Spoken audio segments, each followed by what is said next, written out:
It's time to take a ride on the Steelers Afternoon Drive with our co-hosts, Alan Saunders and Zachary Smith.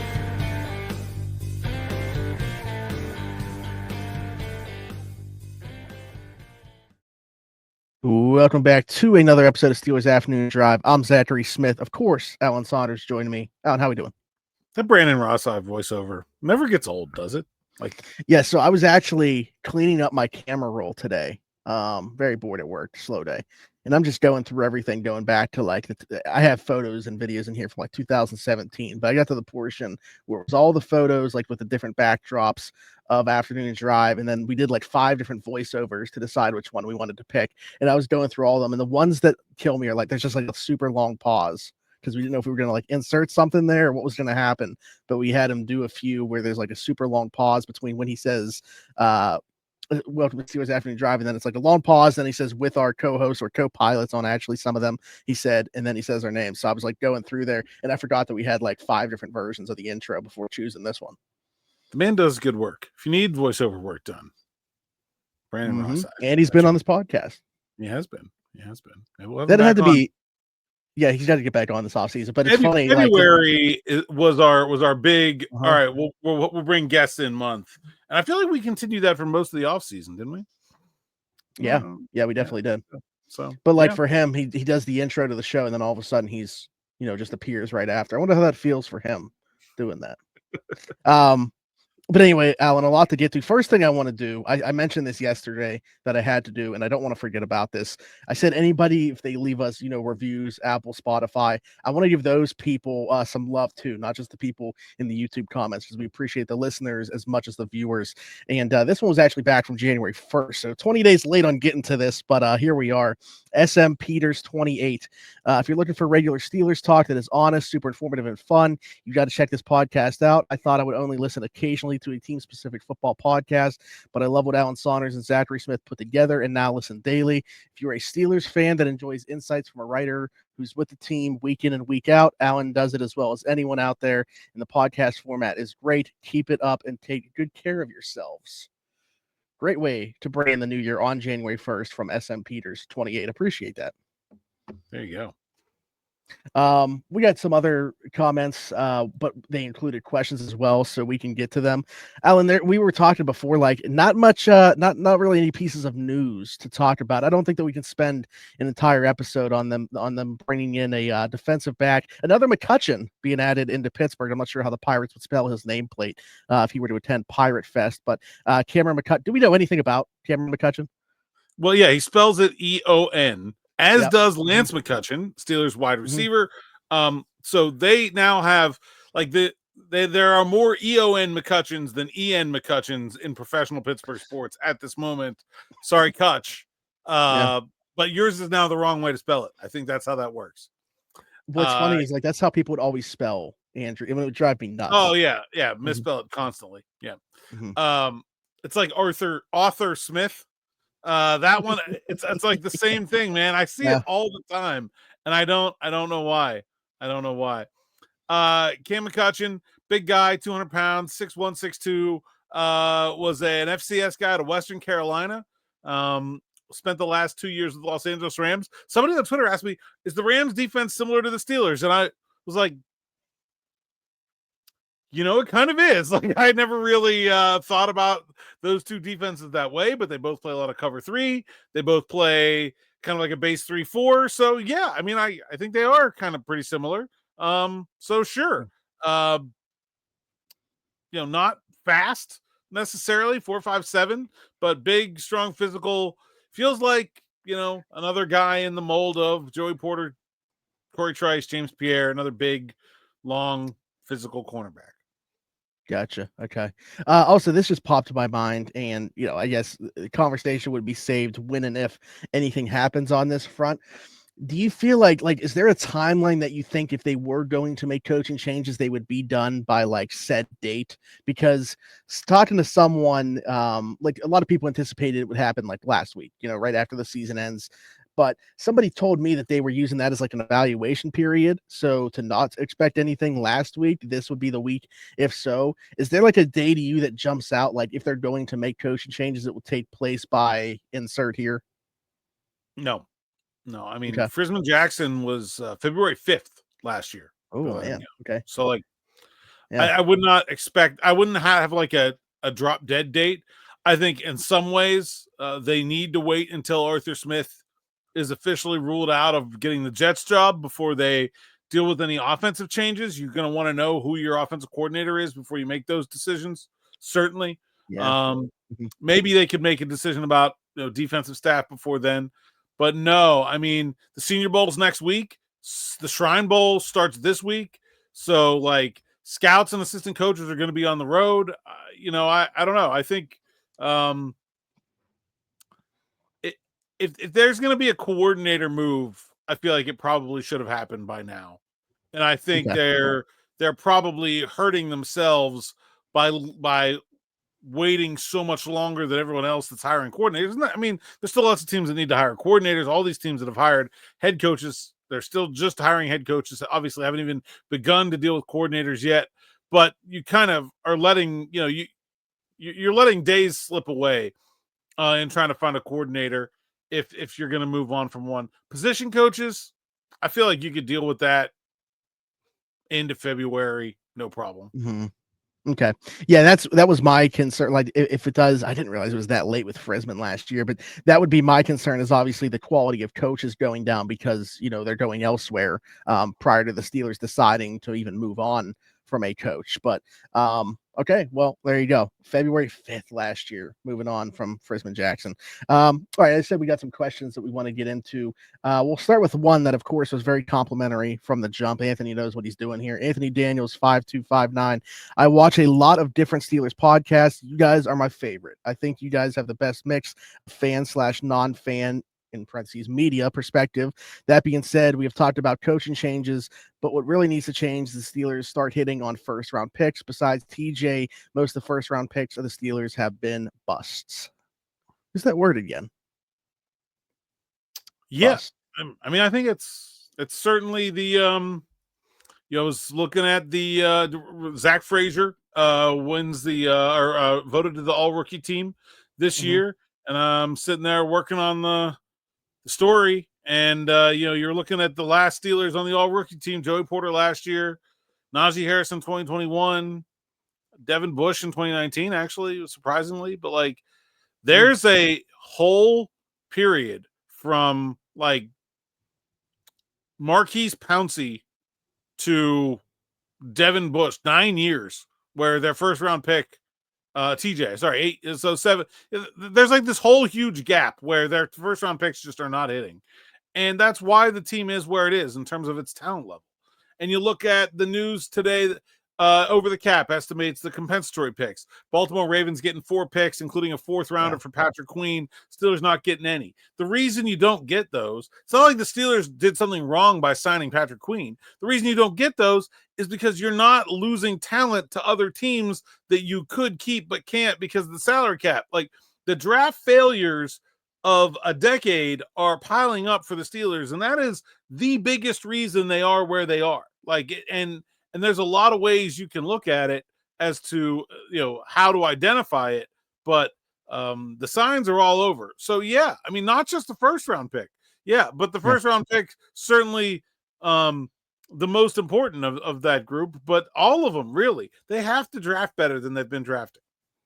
I would say even when you include that stretch of first round picks that you're talking about, they might have made the all rookie team or whatever, but I don't think anybody's sitting there saying that Devin Bush is a good draft pick, especially when you include what they trade up to do. And Najee Harris, despite being a good player, again, the value of doing so. So like, really, I think just the drafting philosophy along with the players that they've taken have played into it. Yeah.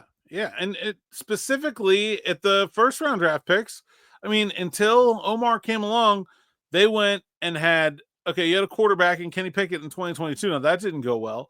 But before that, you had 4 years in a row where they used their first round pick on a safety, traded up for an off-ball linebacker, then traded for a safety, and then a running back.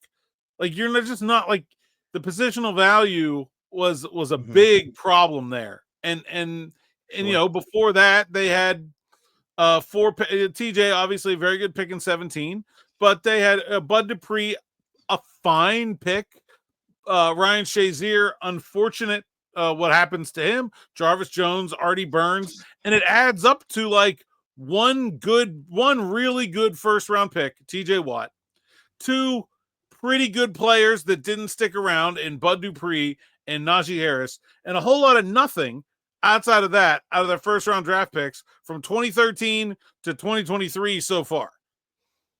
Yeah, I'm glad that you said so, because I think that, it kind of goes back to the comment that we had yesterday where they were calling Broderick Jones and Troy Fautanu busts of picks already. Like, I understand Jones is a year further along too. He's played 2 years. Fautanu, we've seen play like 2 games. So, I don't know how you certainly throw him within that same bucket. Again, I understand the frustration of where some people are with Broderick. I'm not there quite yet. Yeah. Forget Broderick though. I mean, that's 10 years. Yeah. Yep. Of first round draft picks where you're going to have one guy, TJ Watt, who's going to contribute to the team significantly on a second contract.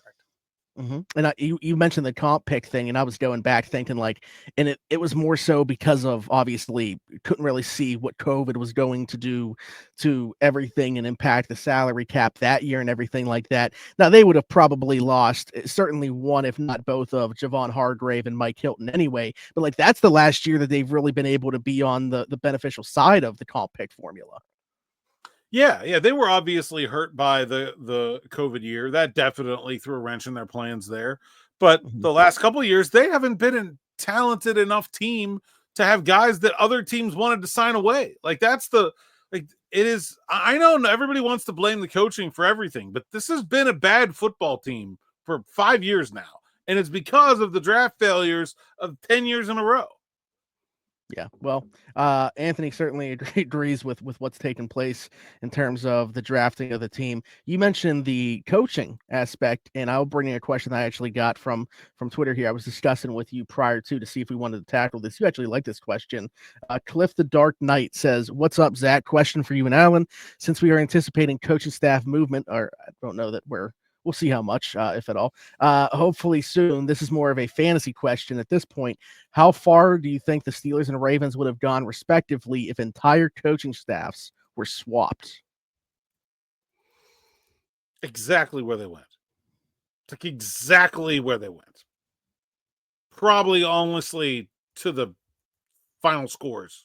Exactly where they went. And you can add the Denver Broncos into that group too.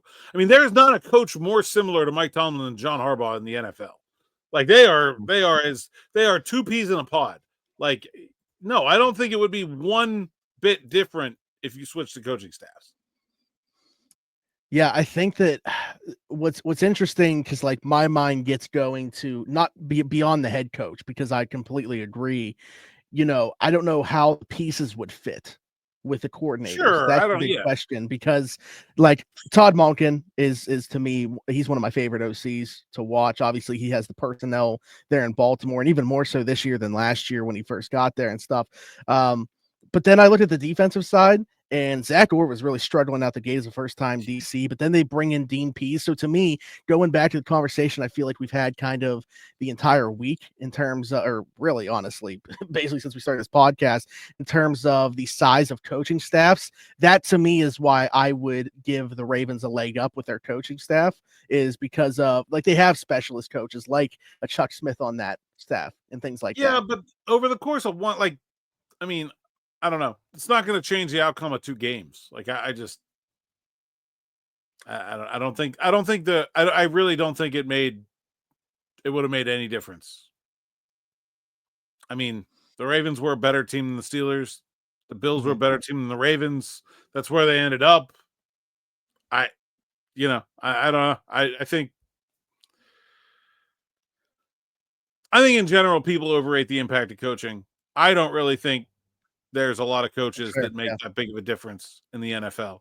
I think you have really great ones like Andy Reid. You have some real innovators like McVay and Shanahan. But I mean, outside of like the sort of real upper, and then you have some really consistent guys like Sean Payton and Mike Tomlin and Mike McCarthy and John Harbaugh, who like what you're getting out of, but like those teams don't win because of those coaches. They win because they have good players. Just to make sure that we're on the same page with what you're saying here. You weren't saying that the teams would flip spots, right? Like the Steelers being a wild card, No, losing wild card. Steelers would have. Yeah, Harbaugh-led Steelers still would have lost to the Tomlin-led Ravens in the wild card, probably by about what they lost by. I mean, yeah, I don't think it would be any different. They're very similar coaches and very similar styles, even those two guys specifically. Now, Todd Monken and Arthur Smith, I think Todd Monken's probably a better offensive coordinator than Arthur Smith is. But I think TA is probably better than Zach Orr at this point in their respective careers as well. So I don't really think it makes that big of a difference. Yeah, I wanted to ask, if you would take because of the DPs with Zach Orr. Let's ask the same question. Flip the quarterbacks. Flip the quarterbacks. Okay. And the Steelers probably win by as much as the Ravens won by. Yeah. Yeah. Flip the coaches flip the coaches, and I don't think I'm giving either team a point. And flip the quarterbacks, and I'll give the 2 touchdown swing. That's about the level of difference those individuals make. What would you think about Lamar Jackson and Arthur Smith offense? There isn't an offense that's ever been created that Lamar Jackson would not be incredible in. But I think it'd be really good. Yeah. Yeah. And the thing is, too, like we've seen him have to play. Give Art, Derrick Henry, and Lamar. Like I think it kind of Well, even if it's just Lamar, I'm thinking like they've asked him to play hero ball in the past without elite weapons, and I would be like if he just had George Pickens and the 2 running backs and Pat, no elite offensive players, some pretty good ones. I'm curious, like we've seen Lamar be able to get by with doing that in the past, so it'd be interesting. I still think that he would, like he said, I think he makes any offense work. While we're on the conversation of coaching and Mike Tomlin, Alan, I was looking at the comments, and the morning rush, anytime that Mike Tomlin is included in terms of any topic, the comments, especially lately, just because of the way that the season ended and where people are at right now with Tomlin and the franchise, just very negative towards Mike Tomlin. And I get it. 100%. I'm not saying that those people are wrong. As long as there is a well thought out comment attached to it and not just fire Mike Tomlin, I enjoy reading them and getting different perspectives. But you mentioned something that I thought was interesting that you wanted to bring up on here, and that is that the idea of firing Mike Tomlin is much more attractive than the idea of actually going out and having to replace him with somebody. Yeah. Yeah, I think it's easy to, and I think that's why I made the case the way I did on Morning Rush yesterday. Is that like it's one thing to fire Mike Tomlin, but look around at the coaches that are being hired. You got Mike Vrabel coming back to New England. You got Ben Johnson. It sure looks like Aaron Glenn is going to land at least either the Jets or the Saints job, one of the two. Saw some reports today that it seems like the Jaguars are leaning towards Liam Cohen.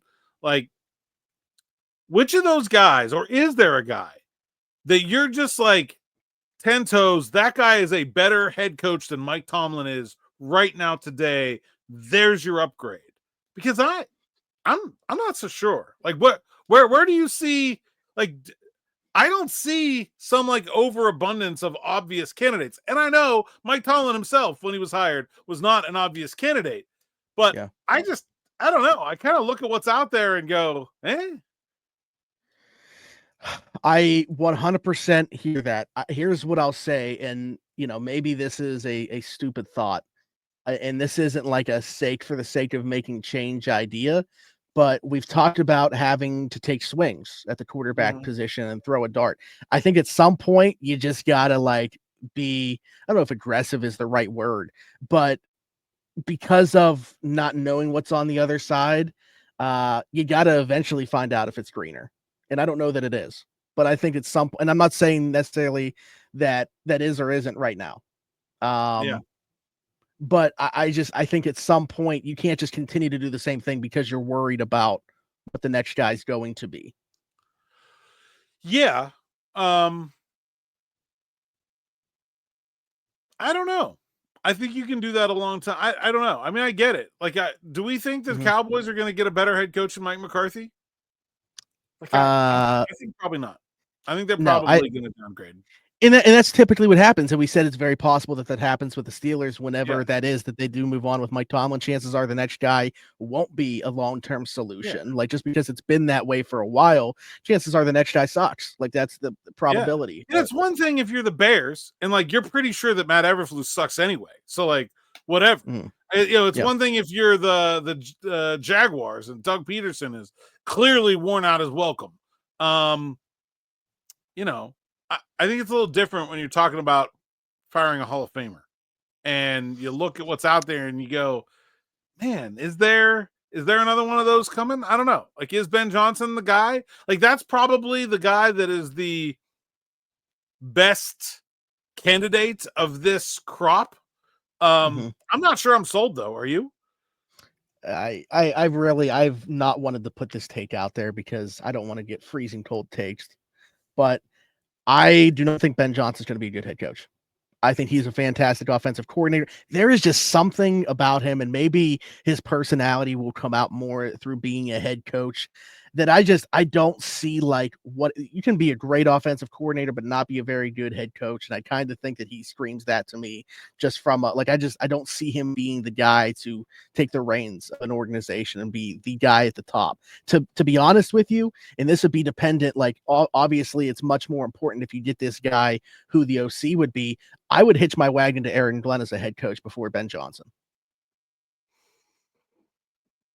Yeah, I can see that. I can see that as well. I pointed this out on maybe I pointed it out here too, but I pointed it out on Morning Rush the other day that Aaron Glenn, Mike Tomlin, same age. Just think that's very interesting. I didn't realize that. Yeah. Well, to be honest with you, what made me kind of buy into what Aaron Glenn is selling is I watched him on The Pivot, and a lot of like just the way that he talks about the game and like how he talks about leadership and what he's looking for.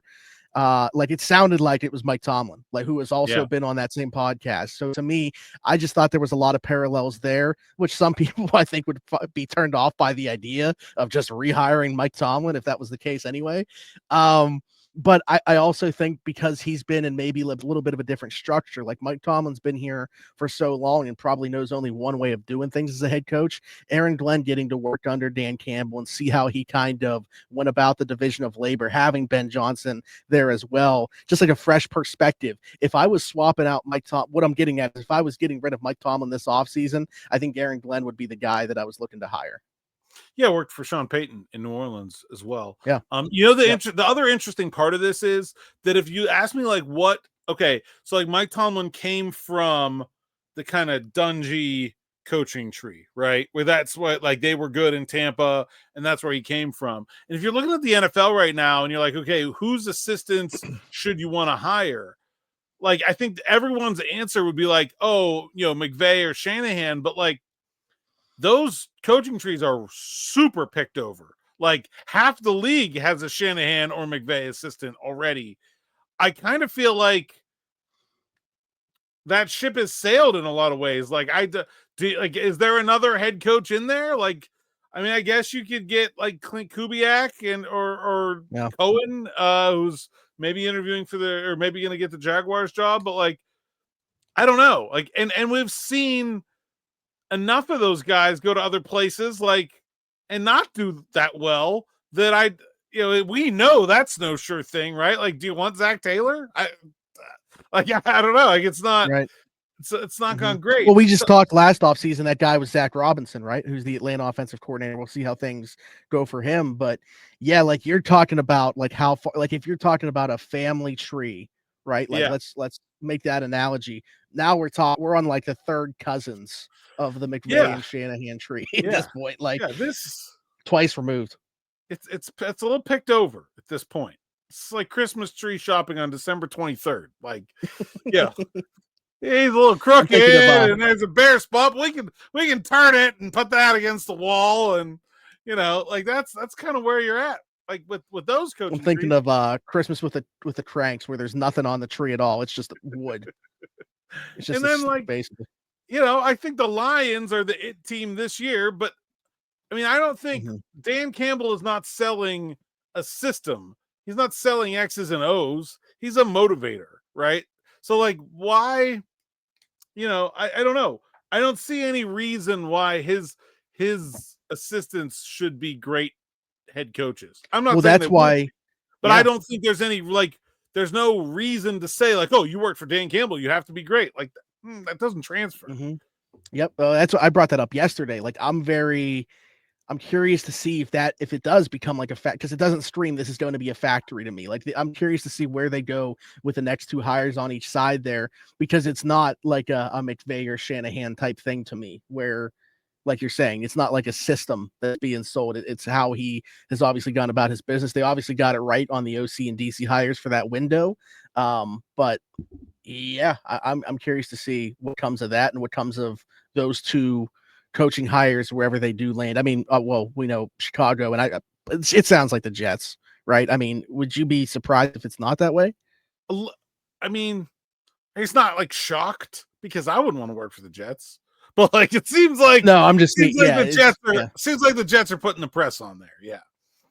Yeah. And also could be talking about the Lions, Scotty Montgomery, former Steelers wide receivers coach, looks like he's in line to be the Lions' next OC, or at least in serious consideration for that job, which would be a branch, one branch on the Mike Tomlin. It's got one more branch than the Crank's Christmas tree.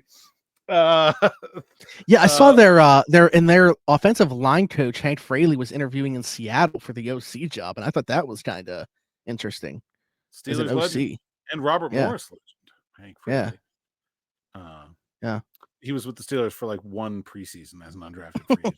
Went on to a very long and successful career as one of the sort of flubs of the Bill Cowher era, that they had him and they let him go, and then went on to play for the Eagles, I think, mostly, and some other teams as well. He bounced around a lot at the end, but I think there's connections on that Lions coaching staff as well.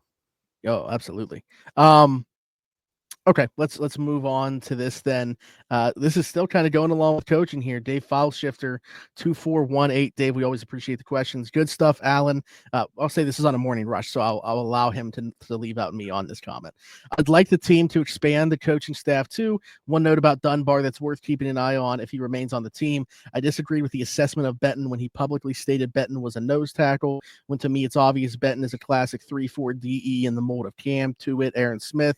What shocked me were the photos and videos of training camp of a very lean Benton.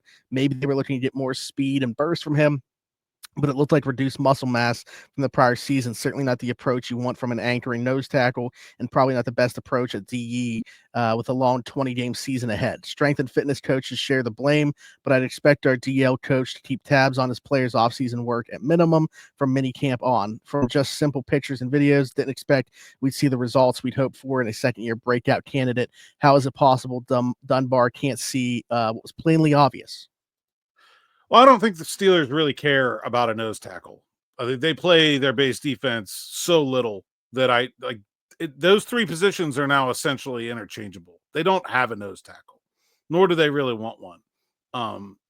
And you can, and the advantage that you lose by having a guy who's 350 pounds in there, you gain by the other team not knowing who you're going to two gap with.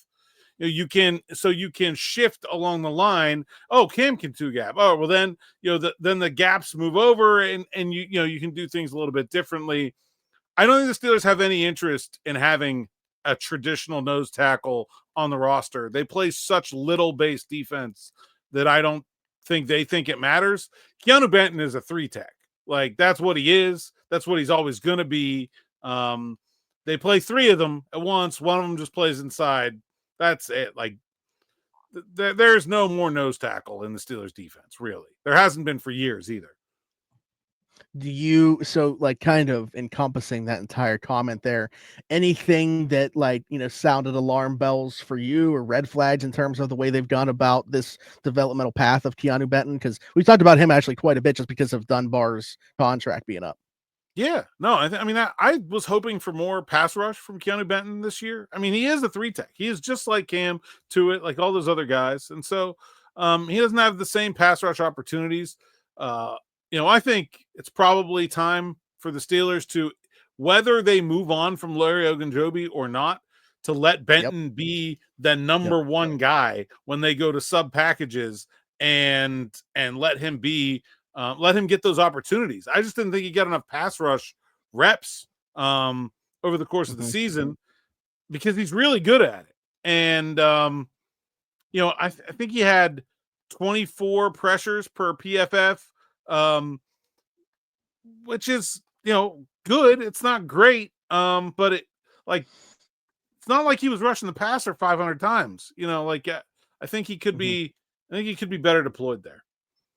I mean, that's exactly the thought that I wanted to add, was just whether it is moving on from Larry Ogunjobi or whatever that looks like, which I think is very possible. I just think that Keanu Benton needs to step into more of an elevated role. So that's honestly probably my one issue, has been the deployment.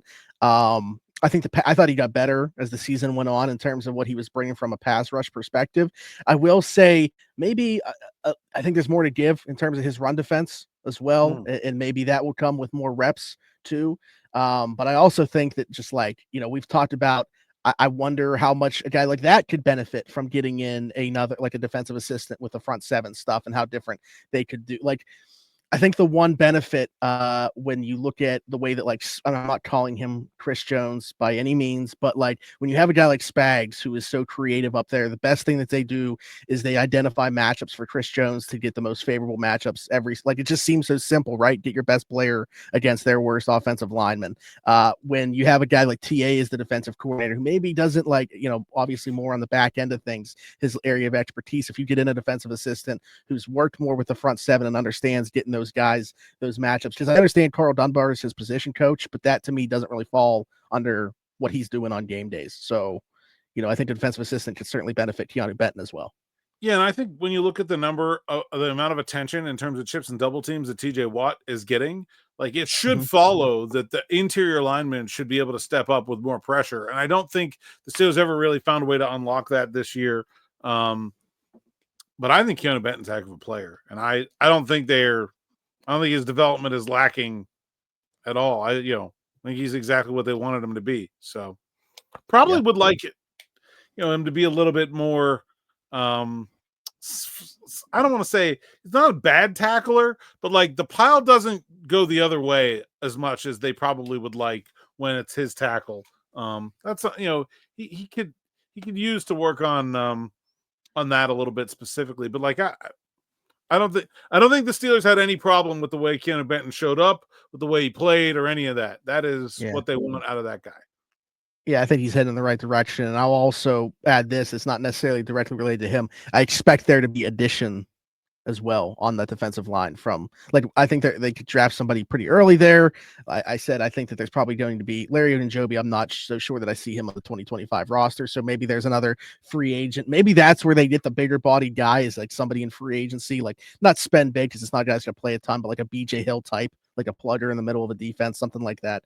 But we'll see. Alan, Tyler Williams. Oh, I mean, yeah, if they're going to draft early. Yeah. If you watch the national championship game, he didn't have the best game he's ever played, but Tyler Williams, 91 Ohio State. Yes. Nick Faribault and I have been talking about him a ton. If they're going to spend an early pick, that's the guy. Yeah. He's a big boy. He can play some nose tackle. Alan, tell people where to find you. @Saunders_PGH on X, Instagram, TikTok, and Blue Sky. PGH Steelers Now is the site's account, SteelersNow.com. Go there, read the word so I can get paid. Use promo code Allen10 to get 10% off an annual subscription, which gets you an ad-free experience plus all the best stuff from me, DB, and the whole Steelers Now crew. And subscribe, hit that bell for notifications here on the YouTube channel. The drive to 15K continues, and we're getting there, man. We're getting there. We're creeping up on the number. Afternoon drive to 15K.